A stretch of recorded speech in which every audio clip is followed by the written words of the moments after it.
Аман сау отырсыларма, мен келдім. Хаммесі кеуілдегідей. Менен қауетерленбең. Жәрдеміңіз үшін рахмет. Ілмей жұмысымды жұмақлаудан қайтаман. Папам мен мамама өзіңіз түсіндірің. Мейманханаға жайласудан алдын хабарласаман.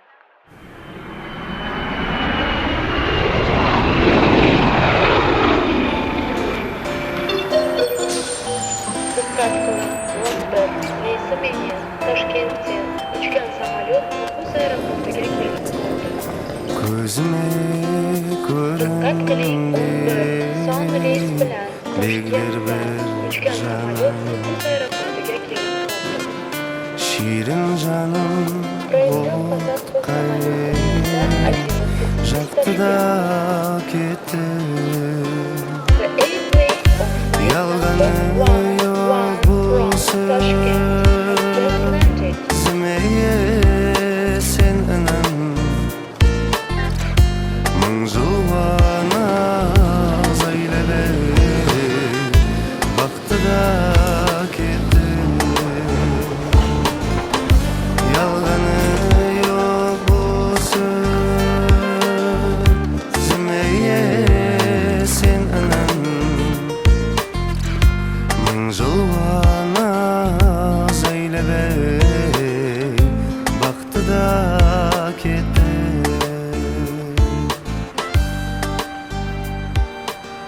Assalamu alaikum. Жақсы келдіңіз бе? Менің атым Айдос. Менікі Айзада. Танысқанымнан қуаныштымын. Берің маған.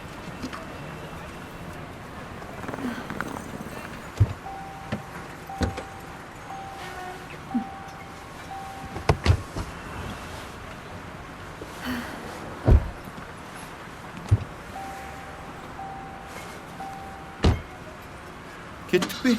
Кеттік.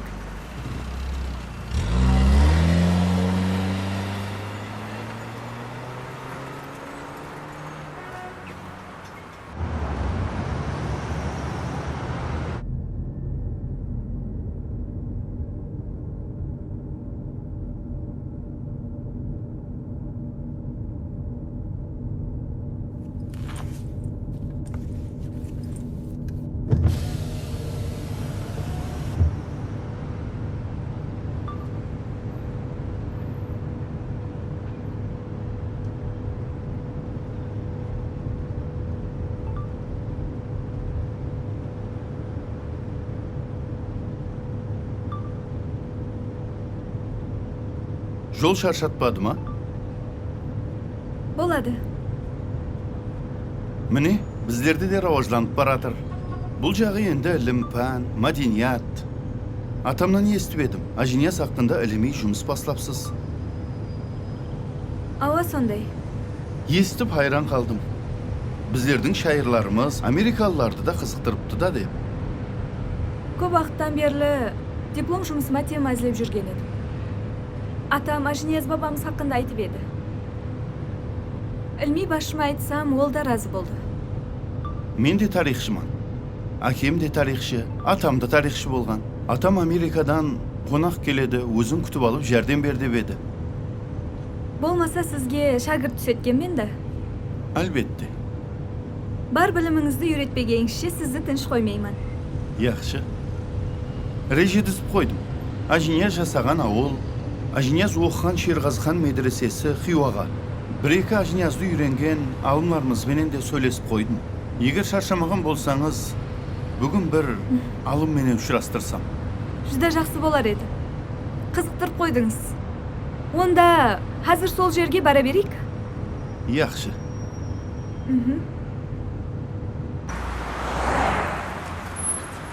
Ajaz Kosvay oldu ve oldu klasik şair, Mumtaz şair gözümde kopyası geldi. Bu balalık kanday boğan bu şairdi. Amerika'sı var da aslında jaslar. Bala vaktinde kanday oldu.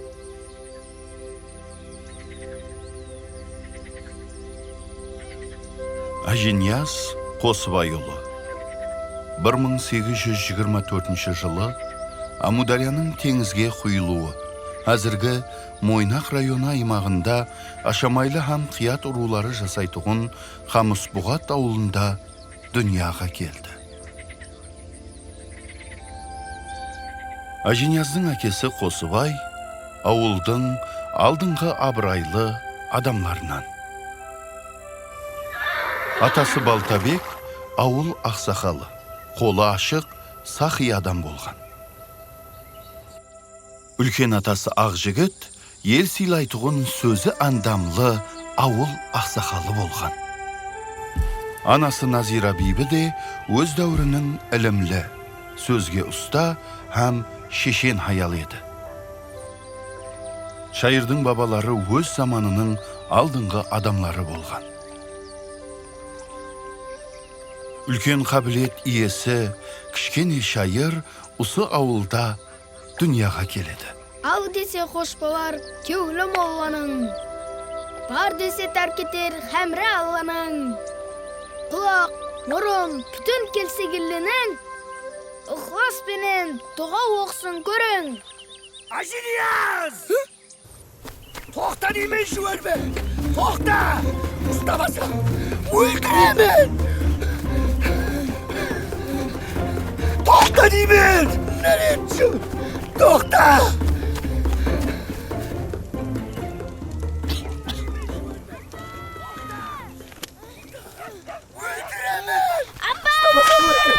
Hal, қайнаға, тыныштық па? Ей, Назира келін! Ау, мына балаға қарамайсан ба? Ау, менің үстімне қосық жазып, бүткіл ауыл аймаққа масқара алды ғой мені. Қайнаға, кешірің. Енді бала ғой. Ей, бұл бала емес. Бәйі, енді қайтып, мені мектебіме қадем ұнатпасын. Ей, нәлі жоғыр сенің, Ей, көрмек сенің, масқара.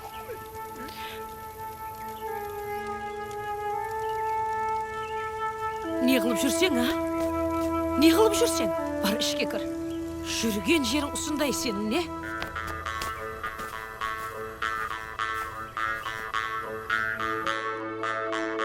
Ажинияздың ілімлі, данышпан, төкпе шайыр болуына анасының үлесі жүдә үлкен болған.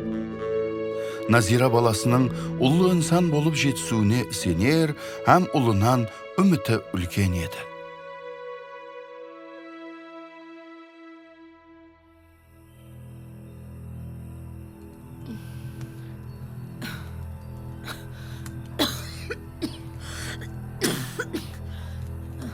Апа, мен сізге шайды міледім.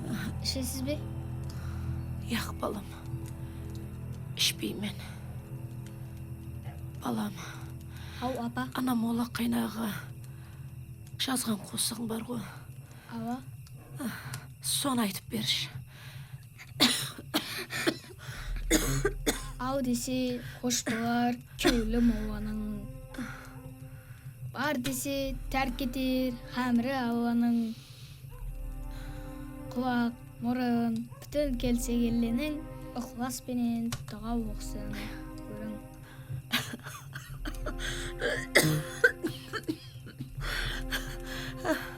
Балам, Ау, енді молла қайнаға өйтіп қосық жазба, яқшы ма?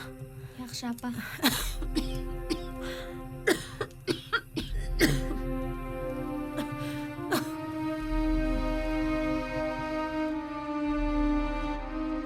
Науқастығы себеплі Назира беймезгіл қайтыс болып, жас шайыр анасынан ерте жетім қалады. Бұл болса, жас шайыр қалбіне өшпес дәрт болып жазылады. Ол өмір бойы анасын құмсап жасағаны дөрітушілігінде айрықша мұңлы сағынышлар болып орын алған.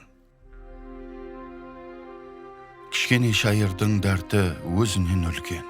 Бәлкім, соның ұшында әр бір қосық қатарларын тыңлаған инсан қайғысын өзінде сезінеді.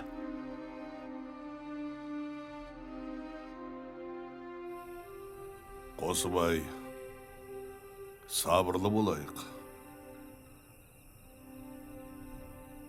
Мәуреті болмаса да бір мәслихатлесетін кап бар. Егер разы болсаң, Ажниязды өзім мен алып кетсем, мектебімде оқытып, өзімнің қасыма алсам деп едім. Қалай болар екен? Ол жағынан кеудің тоқ болсын.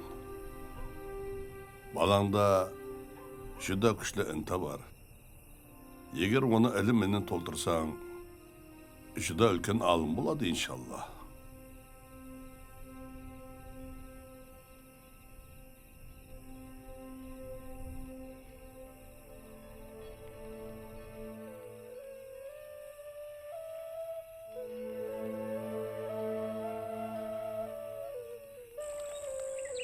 Анасы өлімінен кейін дайысы Елмұрат Ахун Ажиниязды өз мектебіне, өз тәрбиясына алады.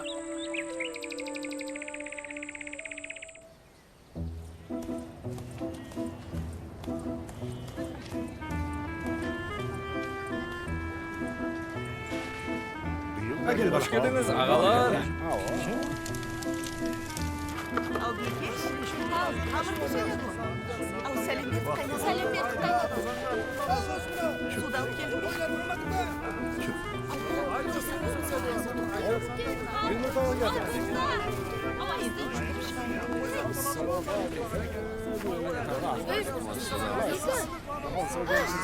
Şükür şükür.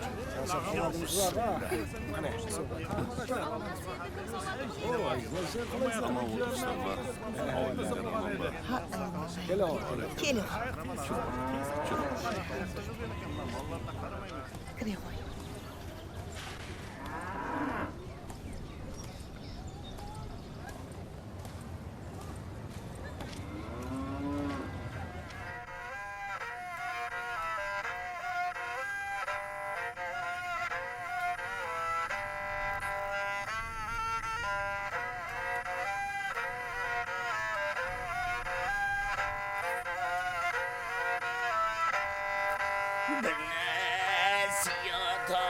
Aytayın kulağın salın oğul gebgeyi Şaltan bulman şalaklap vurun Sizden eylemet boğun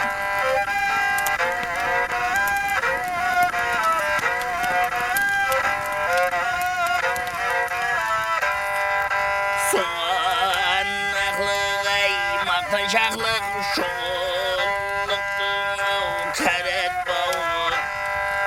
Hemden bulman baz bozman hasılıp buzu eylemek geyi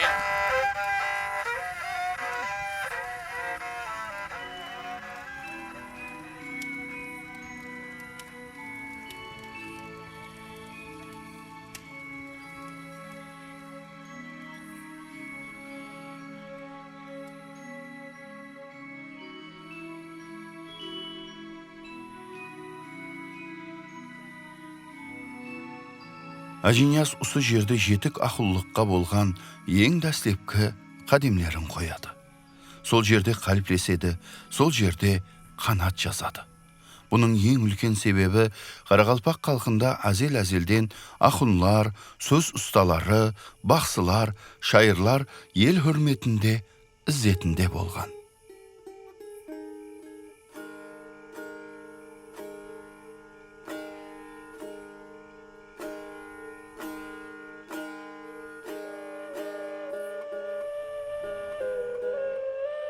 Ол балалығынан ақ теңлеслерінен әр тәреплеме оқуда, жазуда, қыраатте түсініп алуда, пікірлесуде ажыралып тұрар еді.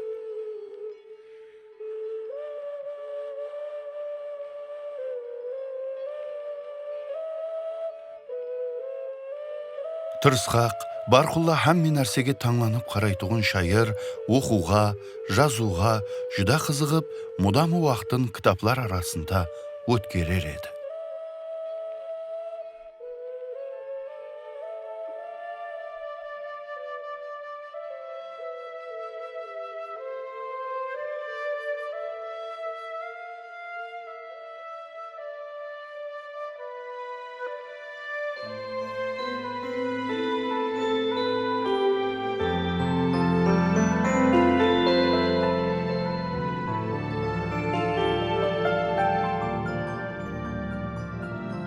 Мына қосық қатарларының мәнісін түсіндіріп берсеңіз деп едім, ұстаз. Ей Науаи білгіл ахузар шегермен бейіхтияр, деселер кім бейшайы мазандаранға түсті болды.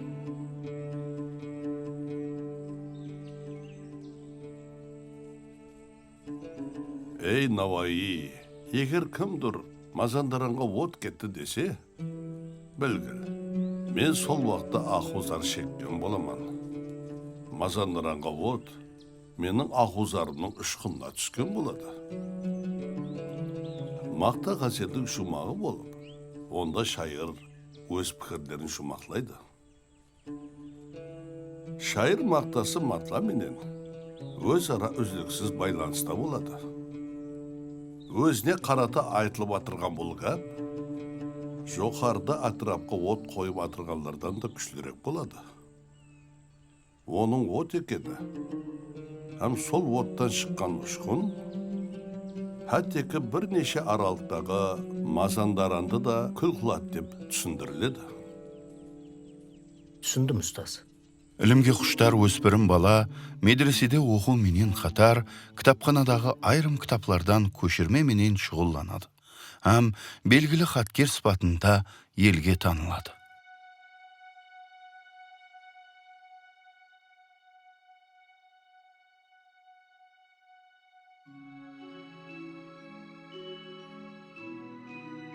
Ауылдың ең сұлу қызы, Қалмұратбайдың қызы Гүлзада менен мұхаббат тарихы сол пайтылардан басланған.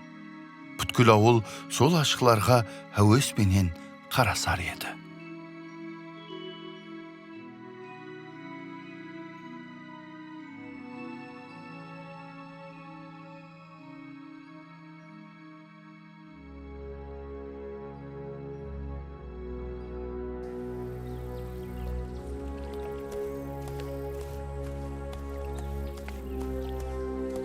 Гүлзада, кеше әжінязбен неғып жүрмедің? Қайтып оның қасында көрмейін. Сен бәрібір менікі боласың. Саған айтып атырман. Бар, жолынан қалма. Қазының баласы болсаң да, мұхаббатқа күшің жетпейді. Гүлзада, тоқта! Гүлзада! Тоқта, Гүлзада! Сен бәрібір менікі боласың. Чү! Чү! Чү!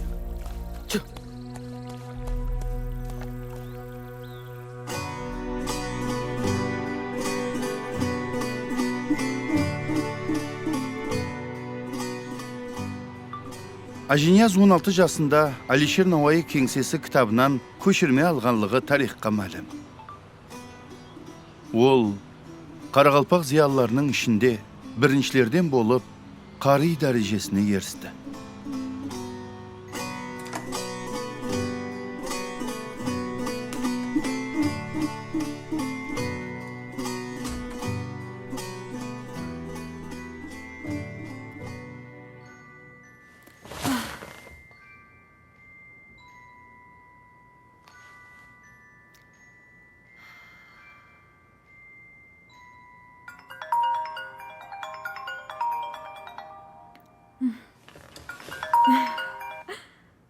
Hi, Grandpa.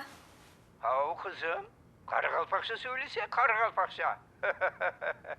Яқшы ата. Қалайсың, жақсы жеттің бе? Менде бәрі жақсы. Қалайсыз өзіңіз? Жақсы. Бүгін профессор Бақтияр Генжемұратовпен ұшырасып, көплеген мағлұматлар алдым. Солай ма? Барекәллә. Ол үлкен алым. Ава, Ажинияз баба туралы көп нәрселерді біледі. Барекәллә, қызым.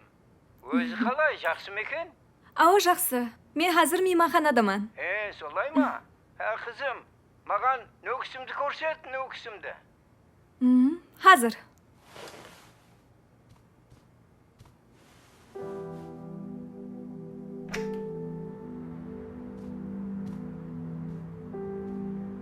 Міне ата жұртыңыз. Сіздің нөксіңіз. Жүді сұлу қалай екен. Маған да ұнап қалды.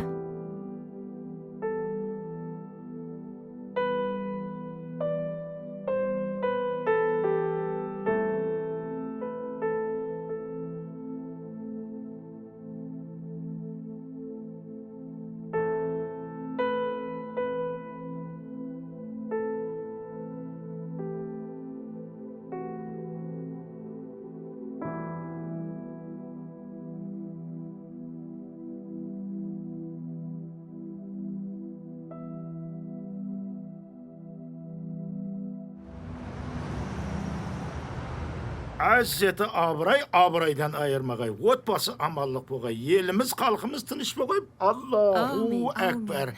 Бәрекеллә, қызым, бәрекеллә. Қош келіпсен, қызым. Қош келіпсен, қызым. Рахмет. Хау бұл, қызым, атаңның ауылға бір қайту ниетінде бар ма өзі? Ава, көп уақыттан берлі қайтаман деп жүрген еді өзі. Солай майды өр? Ава. Қас көзлері қап-қара.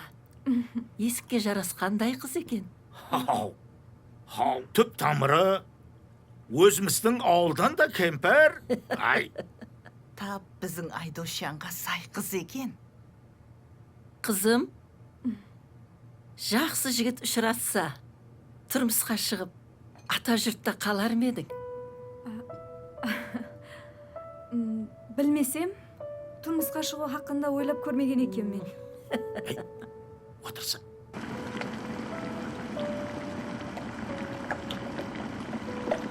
Әне солай қызым. Сенің атаң менен балалық уақытларымыздың бәрі бірге өтті. Ауылды шаңғытып, ойнап жүретіғын едік. Енді мінекей сағынып жүрмен. Ауқатта келді ғой. Хау, әкелі ғой. Әкелі ғой балам, әкелі ғой. Ай, бәрекелі, бәрекелі. Қане, әкел. Әне. Міне ата. Қызым, бұл шуөрі күртік деген біздің милли тағамымыз. Қаны міне ұса ауқаттанып жеп көр. Хау, Америкада саған ұсындай шуөрі күртік бар ма? Кел оға. Қызым, қойсасы аппаратыңды. Қане, ауқаттан ал. Яқшы, қазір. Қане, бісмиллахиррахманиррахим. Ал қанеге мен басладым ма? Ал. Баслаң ене. Ата, дутар өзіңіздікі ме? Хау, ауада қызым, ауада. Әр бір қарақалпақтың үйінде бір дутар болуы шарт қызым. Атаң деген Ажниязға ұсаған бақсы. Хау елі дәсталарды айтқанда хайран қаласылар. Енді ол бір жаслық уақытлар еді ғой Қане, кемпір. айта бер ғарры.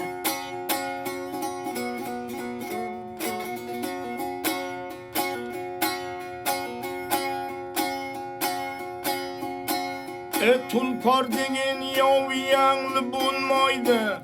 Tulpar деген яңлы болмайды. Таудан қайтпас тойнақынан енді аумайрылса. Сау болың ата. Дәрт көбейсе тәнді дәрман қалмайды. Дәрт көбейсе тәнді дәрман қалмайды. Жер таяғнап қанатынан енді ау қайрылса.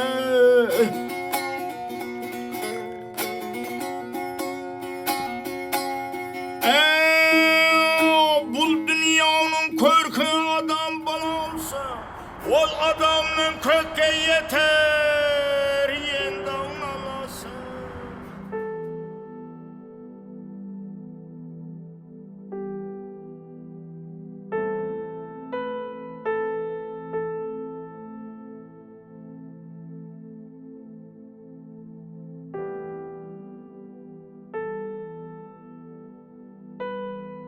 Ажнияз Қарақалпақ әдебиетінің үлкен классигі, жастайынан зейінді, оқыплы бала болған.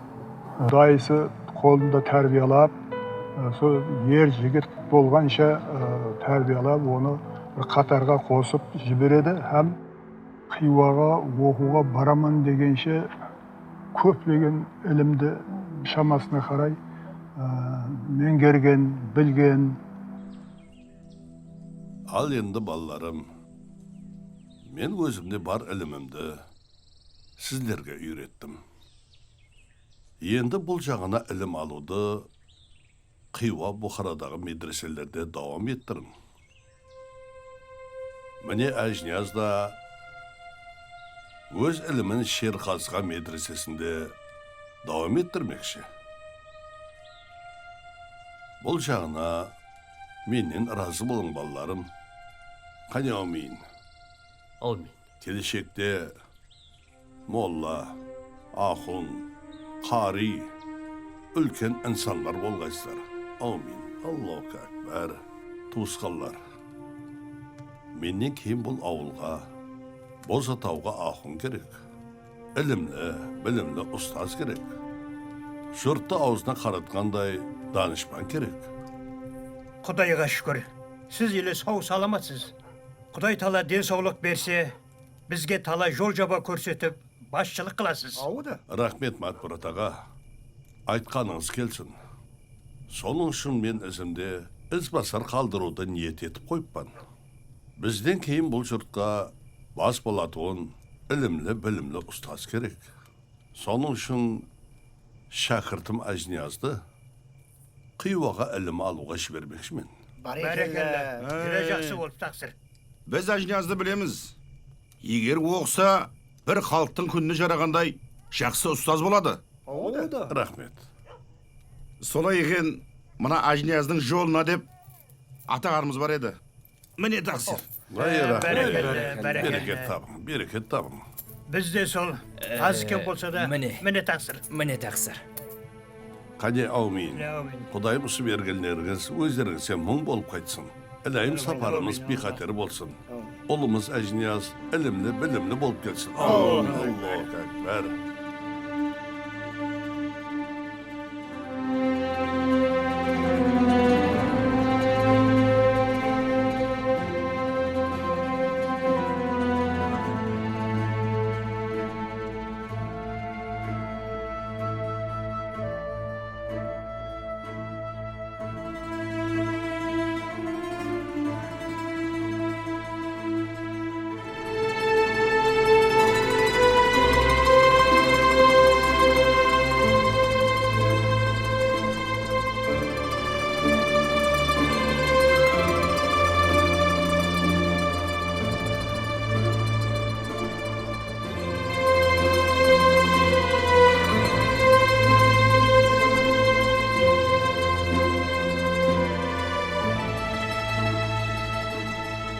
Солай етіп Елмұрат Ахун Ажниязды Хиуаға, Шерғазы медресесіне оқуға алып кетеді.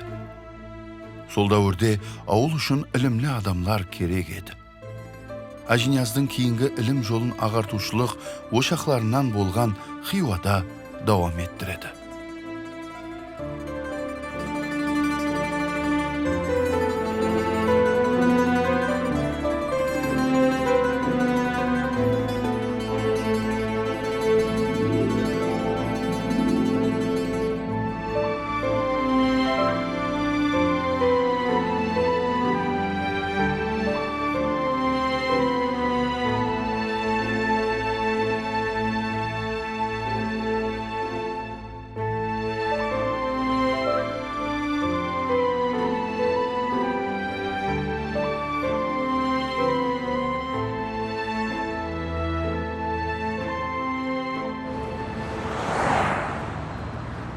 Сенен бір нәрсе сұрайын.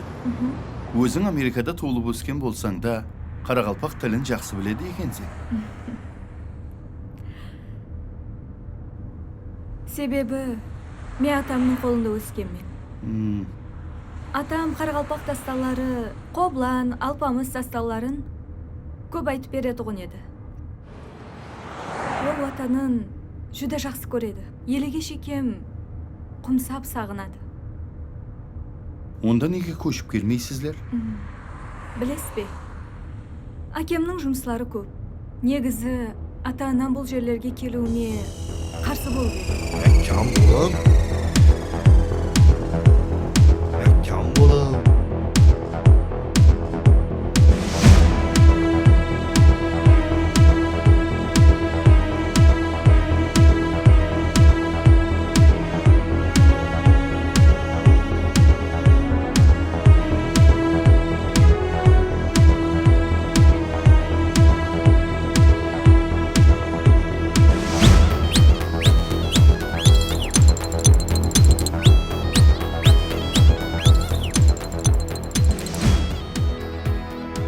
Бұл Шерғазы хан медресесі. Ажнияз бабамыз осы жерде оқыған. Ажнияз шайырымыздың лақабы Зиуар болған. Бұл жерде сол дәуірге дерек оқу қолданбалары сақтанады. Ажайып. Осы кітаплардың әммесі сол дәуірге дерек. Бұл жер медреседегі Ажнияз бабамызға тиесілі буын десек те болады. Бұл жерде 213 өре бар. Әр қайсысы her xeyli ustalar tarafından kurulgan. Adamның sengisi kelmeydi. Бұл жерlerge ulu insanlardan kademi tiygen. Maxtumquli, Agahi, Firuz Muhammad, hem de sol qatarı Ajiniyaz babamız da dini bilimini asırgan.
Tilin hamisha laduni ulumi g'anotiq.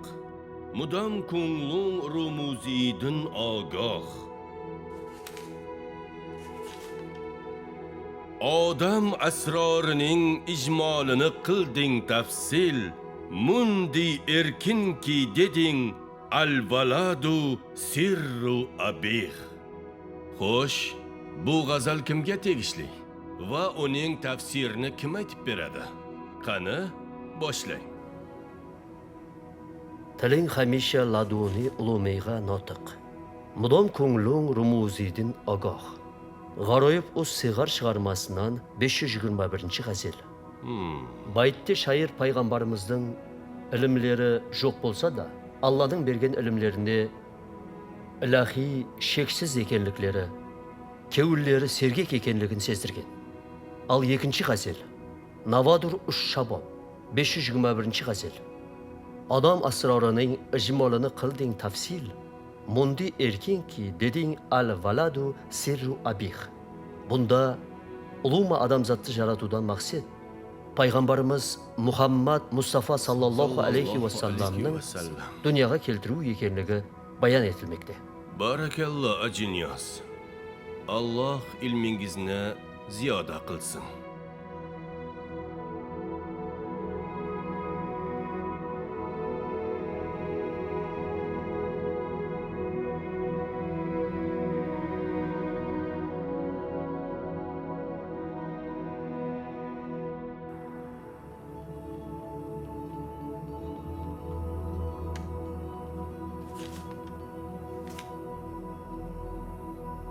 Adam ulu bul dünyada koymaz seni alacaktır. Hadal haram jiygan malın sonra senden kalacaktır. Maktum kulu asi kulun, küfür sözden sakla tilin, kıyamette doğru yolun, sırat köprü olacaktır.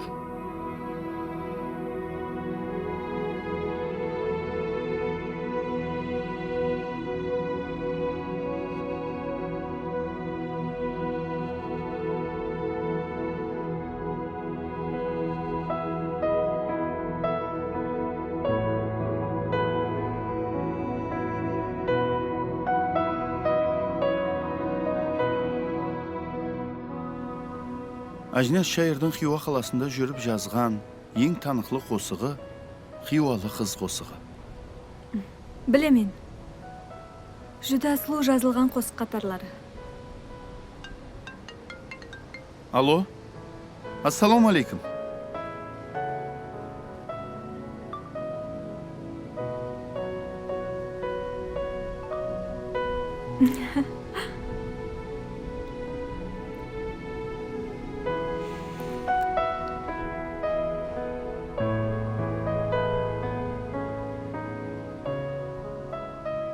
Şolpan tuvar, taң da atar, сәулесі әлемні тұтар.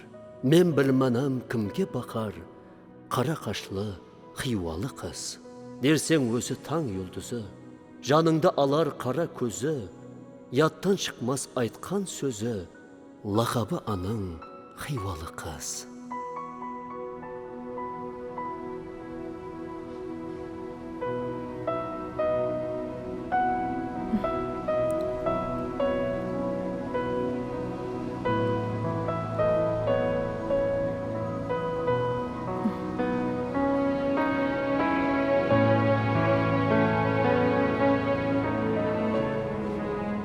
Nazlı dilbar sen opалы жаным. Бұл нешік ахвалдыр ақылым хайран. Ширин жаным болсын жолыңа құрбан, сенен өзге сәуер ярым жоқ менің.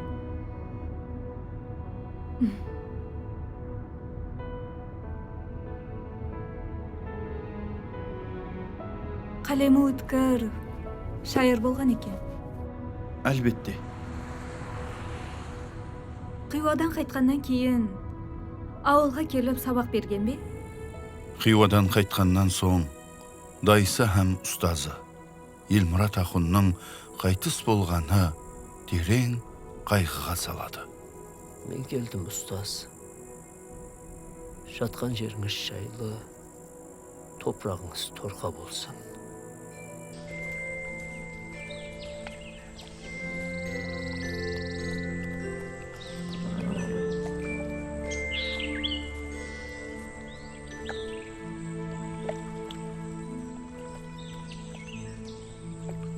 Çu!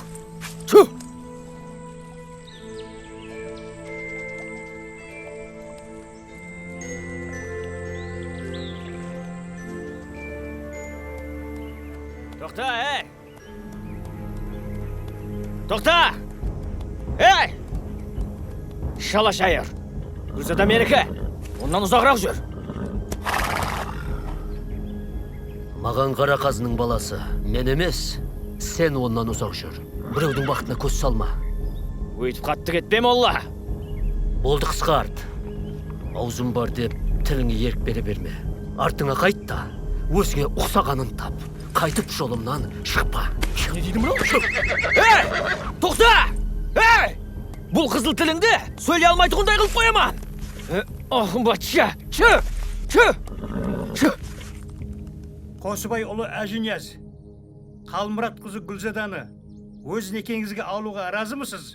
Разыман. Қалмұрат қызы Гүлзада, Қосыбай ұлы Әжіниязың тән мәхәрем болуға разымысыз? Қалмұрат қызы Гүлзада, Қосыбай ұлы Әжінияздың тән мәхәрем болуға разымысыз? Қалмұрат қызы Гүлзада, Қосыбай ұлы Әжінияздың тән мәхәремі болуға разымысыз? Бәрәкәллә, Құдайым өміріңіз ұсы набаттың суындай татлы болсын, қарақларым.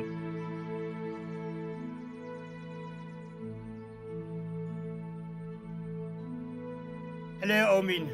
Өсіп өніп, үбірлі шүбірлі болып, келініміз ақылы шаулық сүйдіріп, бақытты шаңырақ болғайсылар. Аумин.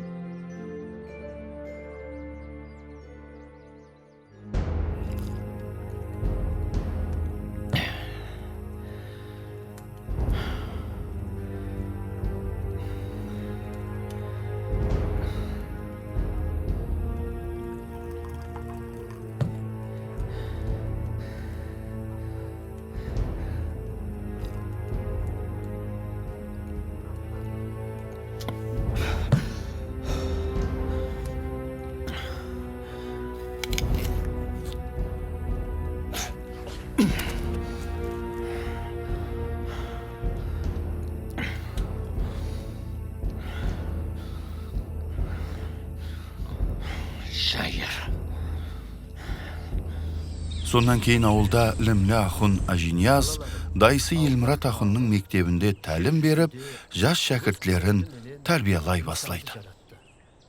Және де оны өзіне орын басар болуын бұйырды. Жер жүзіндегі барлық имканиятлардың оған бейміннет қызмет қылуын бұйырды. Алланың қалауы менен. Балалар, сілер ұсыны тәкрарлап тұрың, мен қазір тез келемен. Оқып тұрың, аз келемен.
Әжниязға да сондай талап қойған, сен мысалы міне қазақ жерлеріне барып, сол жерлерге барып мектеп ашасаң деген пікір айтқан.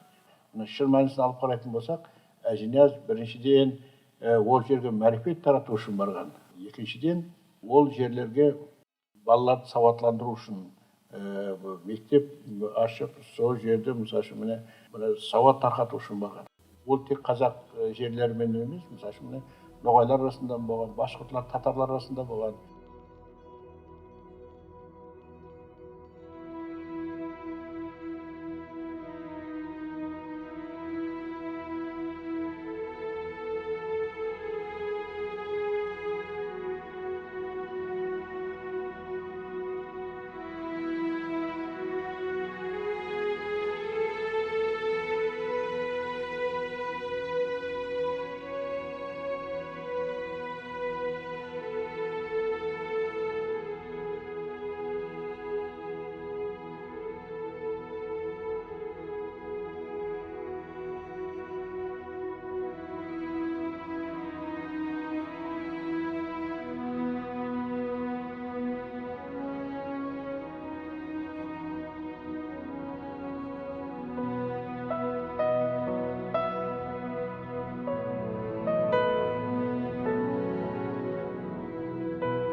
Бірнеше жыл қазақ елдерінде болған шайыр ауыл халқына ілім бере бастайды. Ал молдеке, аман есен келдіңіз.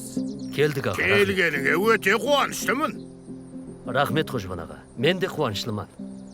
Ал осы сен келгелі ақтық неберелеріміз білім оқу сауатын ашты. Қазір өздері жазып өздері оқиды. Рахмет саған, айналайын. Ал енді осы ауылдан сендей ақын қарилар шықса қуанамын. Ол да үлкен дүние ғой. Сауабын берсін, айналайын. Алла сыйласын Қожбан аға. Ал Қарақалпақ жұртынан екенсіз. Қарақалпақ ел деген қандай ел? Ой, айтып берсеңші. Онда Қожбан аға, рұқсат берсеңіз, мен сізге Қарақалпақ елі туралы ала мойнақ дутар менен жеткізсем. Ал естің. Жарайсың. Ал тыңдайық.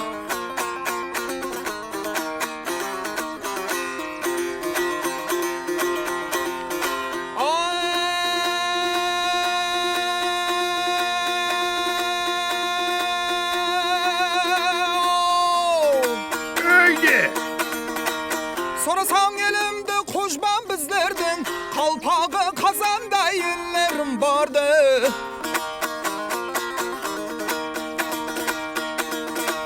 Hadi çıksa keşirinler sözlerden Xitay Xongrat adlı ellerim vardı. Yaraysın bağırım. Jaylavım ürgeniş arkası teniz Javrını katmakтай malları semiz Ruhsatsız birbirinden salmasız Birlikli Xongrat'ta ellerim vardı.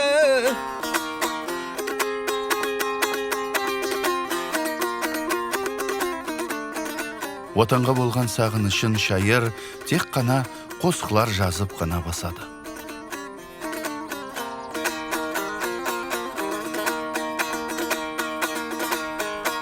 Әжнияздың өретушілігіндегі текарғы темалар, текарғы бағдарлар көретін болса, текарынан бұл мұхаббат темасы. Тек қана аял қызларға деген мұхаббат емес, ал ватанға деген мұхаббат, ватан сағынышы, ватаннан ұзақта жүріп, қай жерлерге барғанын, басынан қандай ауырмашылықтар өткенін бәрін өзінің қосқыларында сәулелендіріп берген.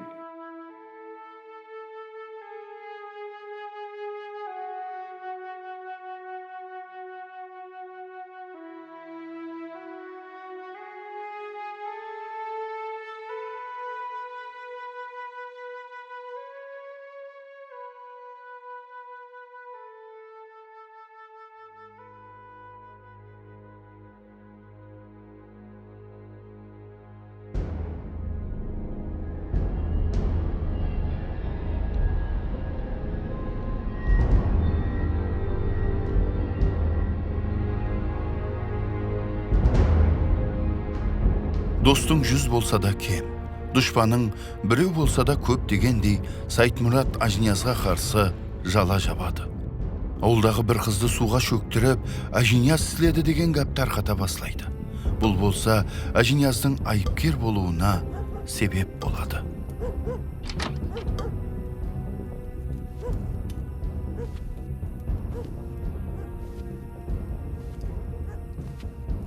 Не қылдың? Бежерілді.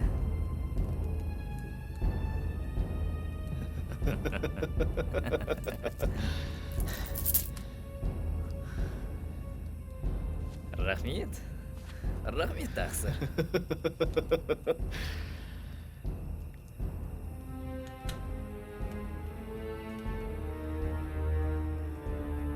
Шайыр.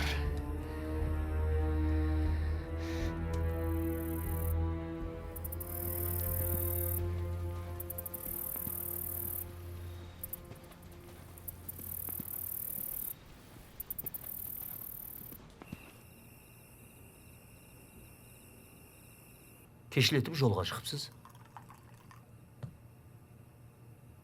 Кеше бір қауетерлі хабар естіп, жолға шықтым.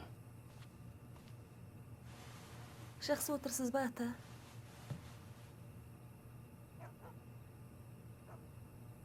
Мен бара берейін. Жұмысларым бар еді.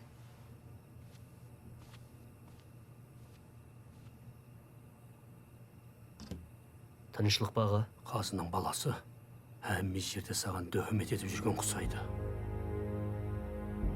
Баймұраттың ұлларына қызыңды Әжінияз шөктірген дегенміш. Қожа Мұрат қазы да үкім шығартты. Қыздың ағалары болса құн талап етіп атыпты.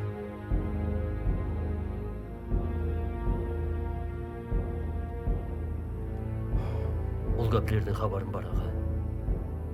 Бірақ мен хатте ол қызды көргенде емеспен. Бұлардың бәрі жала. Білемен қарағым. Қайнатан Қалмұратты бұл жерде көзге көрінбей жүрсін. Қазы менен баласының қолынан әр бәле келеді. Бұл іслер тынышланғанша бір жақларға кетсін деп атыр. Балам, мен үшін да солай істе.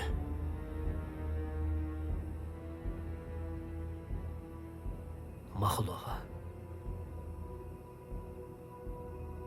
Олай болса, әзірек жолға атланайық. Өзім шығарып саламын.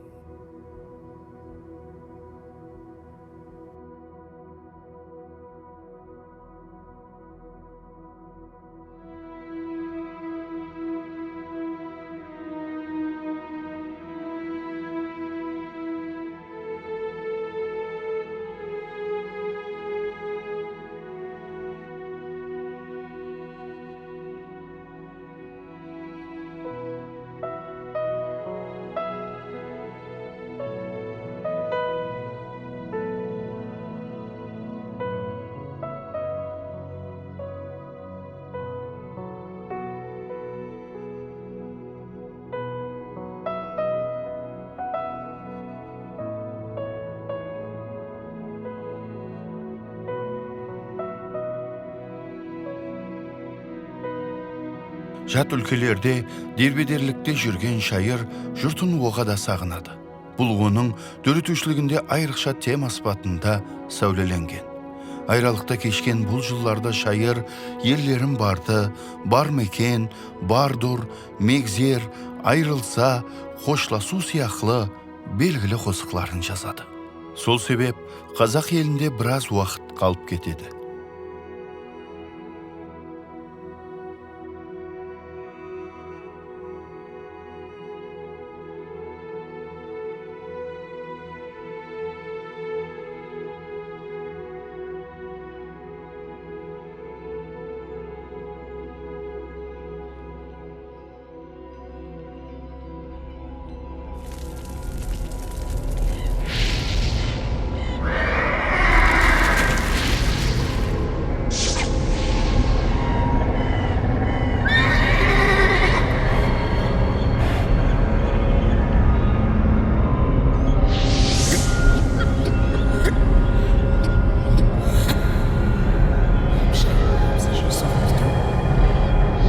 Anacan.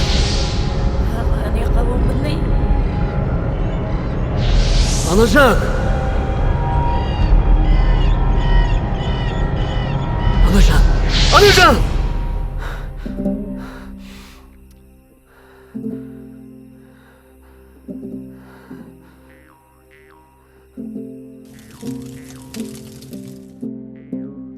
Bir 1864 жылы шайыр өмірінде ахметлі бір уақия жүз береді. Ажинияз қазақтардың ақын қызы Меңешпенен айтысу жарысында қатнасады. Ажеке мейман екенсің, баста өзің. Біз тарепте қыз патша, жігіт уәзір деген гап бар. Патша тұрғанда уәзірге жол болсын. Қане өзіңіз баслаңыз. Мейлі.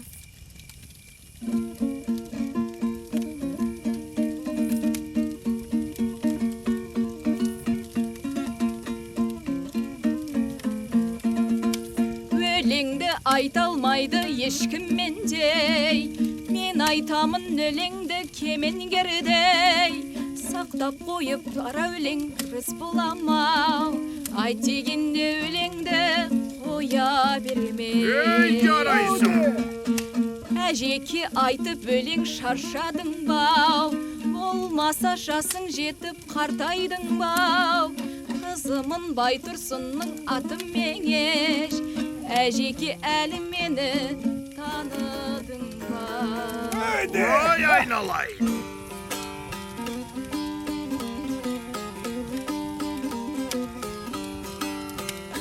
Мен өзім өлең айтып хармадым, аулыңа бір әрманым дарма дейім. Әуде әжеке! Қазақта Меңеште көп, тәмеште көп, бұрыннан көрмеген соң таныма дейім. Әжеке былтыр мені көрмедің бе?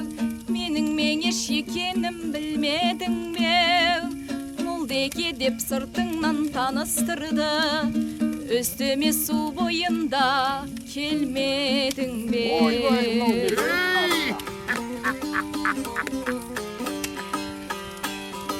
Жүзің ысы көрінер бір көргендей, айтысып күні түні бір жүргендей.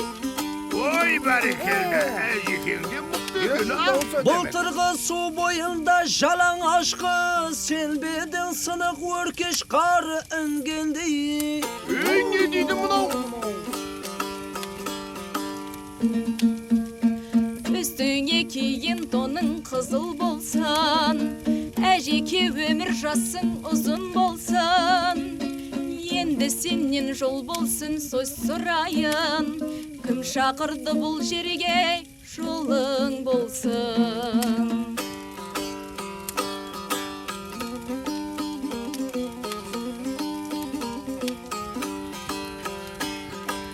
Есіттім сізді алаштан бал қымбат деп, мен келдім бір көруге қандай зат деп. Еркіме қоймады ғой мырза Қожбан, ақыл болсаң Меңешпен өлең айт деп. Ел арасында ахметлі тарихи уақияға айланған ұсы белдесуде Ажинияз жеңіске ерседі. Айзада, кеттік, тайынсаң ба? Қаяққа? Барғанда көресің. Айтқандай, Ажинияз бабамыз Қазақстаннан келгеннен кейін не болған? Жолда айтып беремен. Яқшы.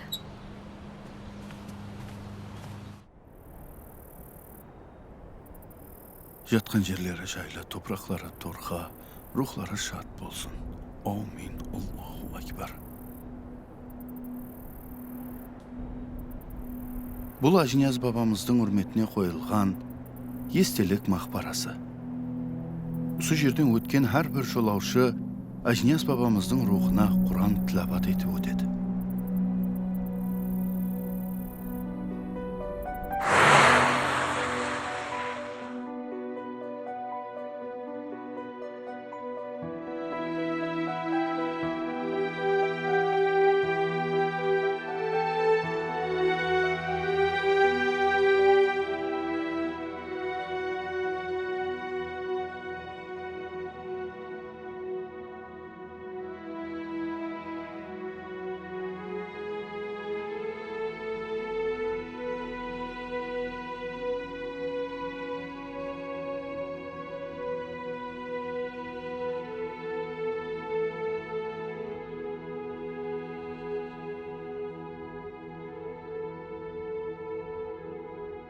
Şайыр еline қайтып келгеннен соң Бозатау, Қамыс Бөгет, Жетім Өзек ауылларында балалар үшін мектеплер шөлкемлестіреді.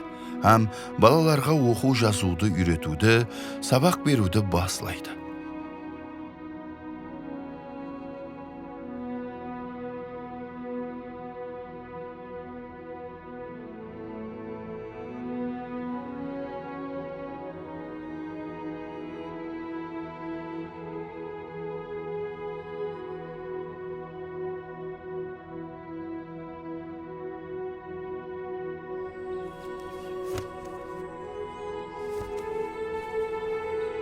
Qani kelin tez. Qani. Bor ekanlar.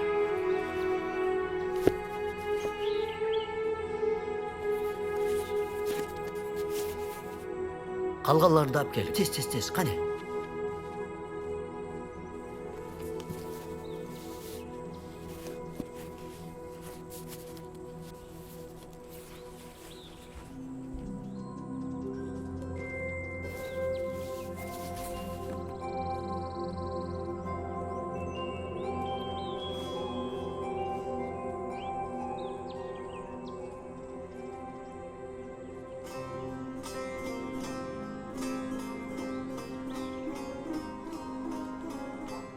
Nakşibandiya tarikatının başka tarikatlardan farkı sonda, olarda terki dünya ügüt nasihatlansa, bunda kasp önер hem minnetті terk etmeslikке şağıradı.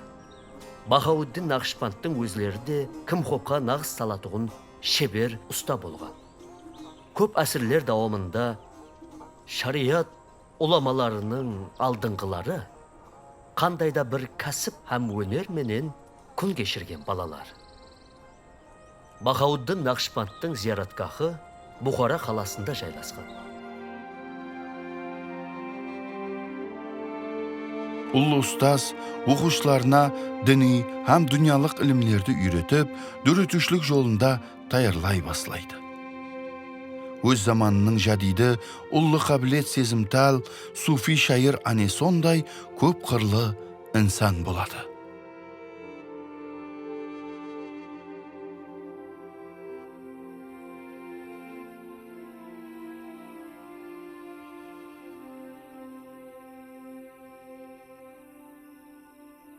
Сәнемлер қолында тілі сауыз едім.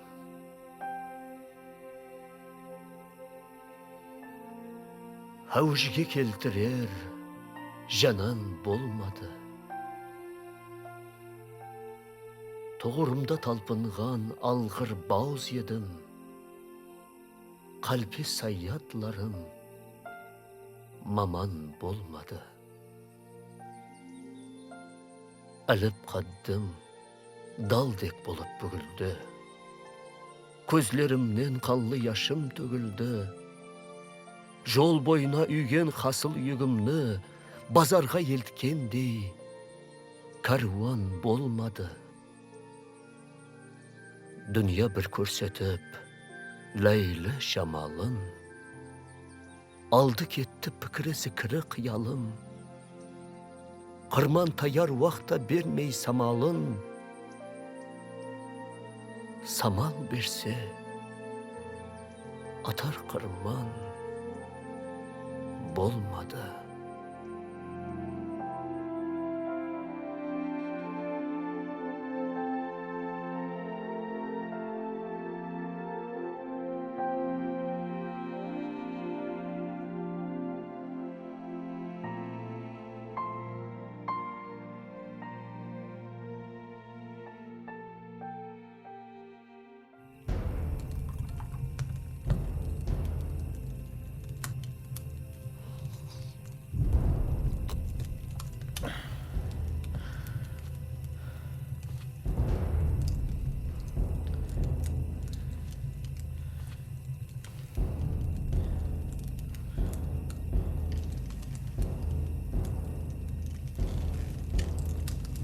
Ket.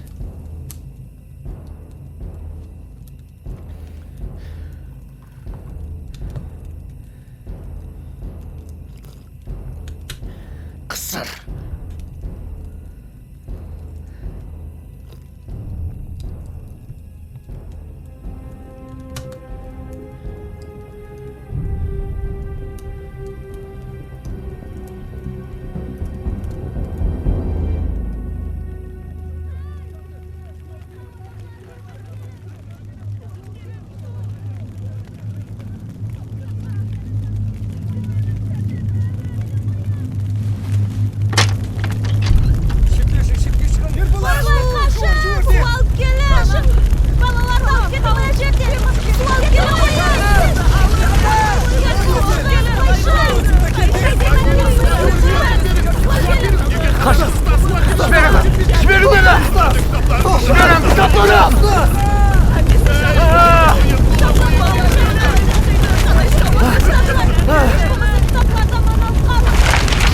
Alın, alın!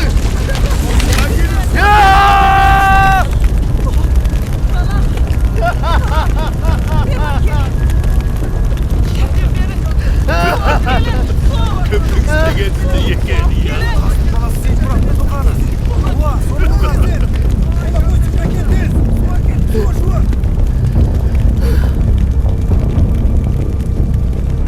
Çek bunu!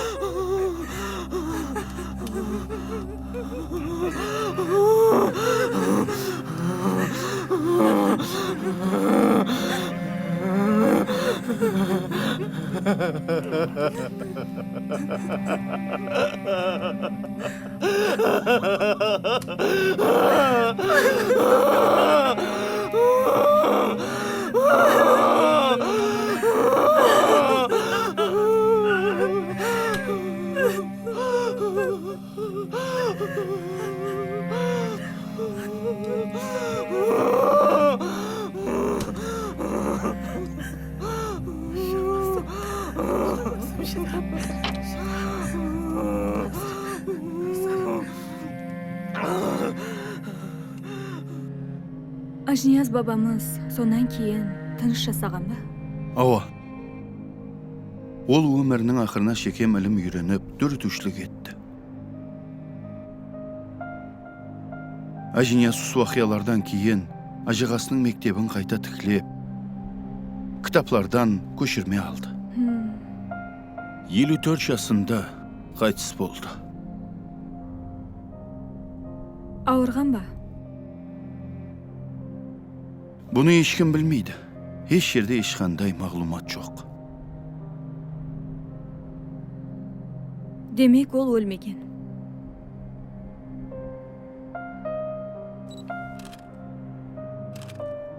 Себебі біз оның қосықларын қосық қылып айтып жатырмыз. Олардан зауық аламыз. Ішкі тойғыларын сезінеміз. Көп әсірлерден берлі тап hazırge шекем. Ол бізбенен. Біз оның дөретушілігін үйренсек, шығармалары жасаса, дөретуші де тірі болады. Дұрыс, жүдә жайып кәп болды. Билетіңіз ертеңге ме?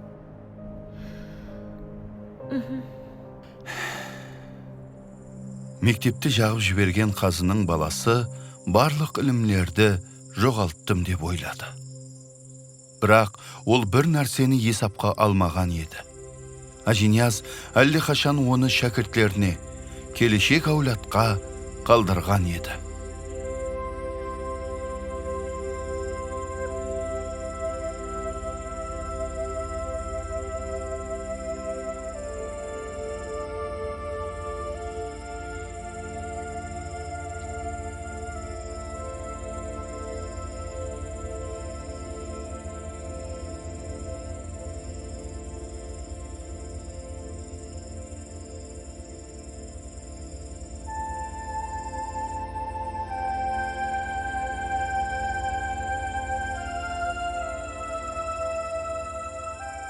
Шайыр, бақсы, ахун, хаттот, аудармашы, өз дәуірінің ағартушысы, ақиқи инсан, ұлы шайыр, Қарақалпақ елінің тілі, жүрегі, Ажинияз қалқым деп жасады.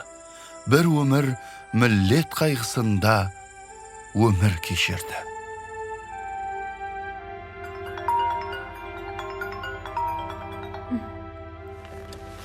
Ассаламу алейкум ата. Алейкум ассалам. Қалайсыз? Жақсы, өзің қалайсың қызым? Мен жақсыман. Не болды, жұмысларың шамаласты ма қызым? Ава, ilmiy жұмысларымды жұмақлап атырман. Бұншелік көп мағлұмат аламан деп ойламаған едім. Келгенім жақсы болған екен. Тарихты білген жақсы бол қызым. Аға менен де сөйлестім. Менен қапа емес екен. Баракалла, жүдә жақсы болыпты қызым. Ажинияз бабамыз хақында жүдә ілімлі алымлар менен сәубетлестім. Ане, қандай жарасты. Бұл меннен саған сауға қызым. Ешқашан өзлігіңді ұмытпа. Рахмет, апа.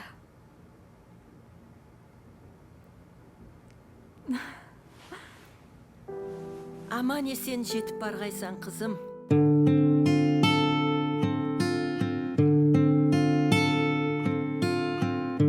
Көзіме көрінді белгілер бір жаным,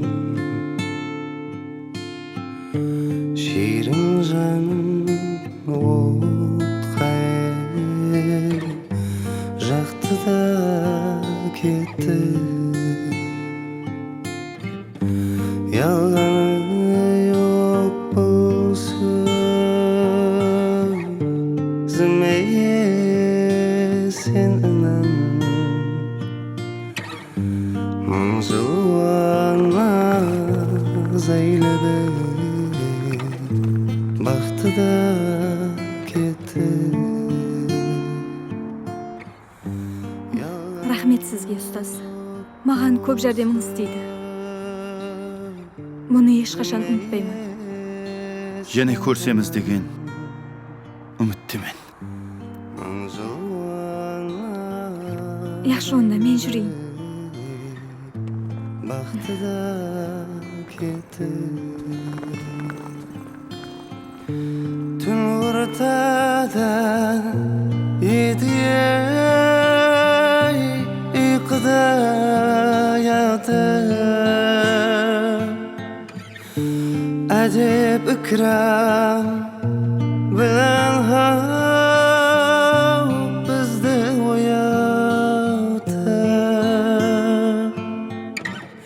Şirin şeker bana Sözlerin katı Bir zaman yeglendi Çıktı da gitti Şirin şeker bana Sözlerin katı Bir zaman yeglendi Çıktı da gitti Gözüme göründü Bekler bir canım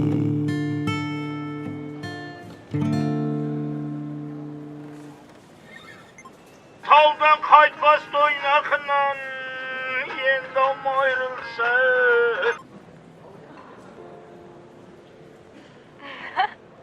Жарасты ма?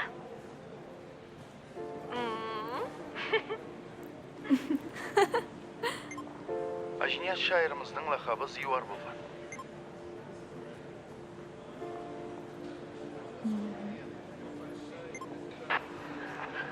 Хаммесі көрініп отыр ма? Ава.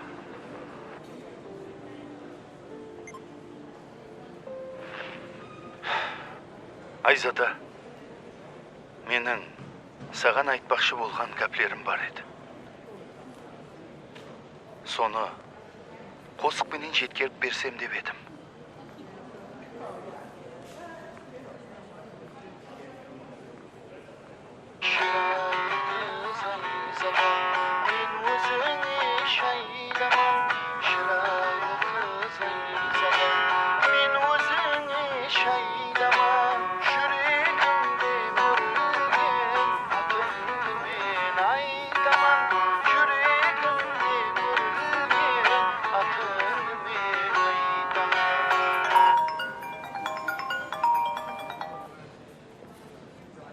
Ассалаумалейкум, ата. Алейкум ассалам. Қалайсың, қызым, жақсымысың? Менде бәрі жақсы, рахмет. Қаяқтасың, қызым? Аэропорттасың ба? Яқ, ата. Еле істей тұрған жұмысларым көп екен. Солай ма? Ажиниязды бұншелі қысқа дәуір ішінде үйреніп болмайды екен. Дұрыс айтасың, қызым. Давам ете бер жұмысыңды. Ағаңа өзім айтаман. Рахмет сізге. Не үшін рахмет деп отырсаң, қызым? Хаммесі үшін.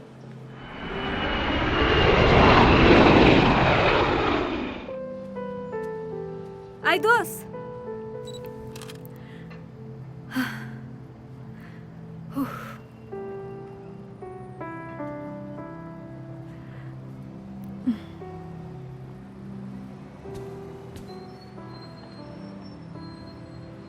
Айзада, кетпедің бе?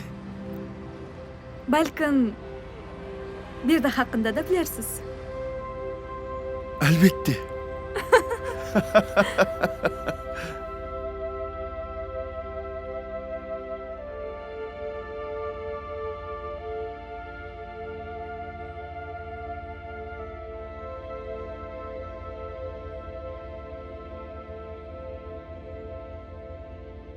Мен Қосыбай ұлы Ажинияз бүткіл өмірім давамында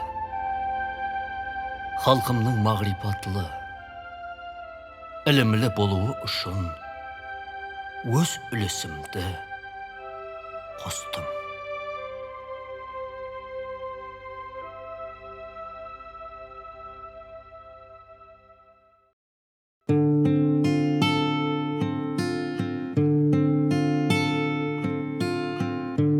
Көзіме көрінбей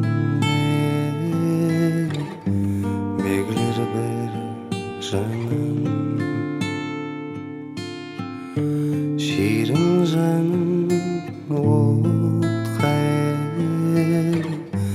жақты да кетті.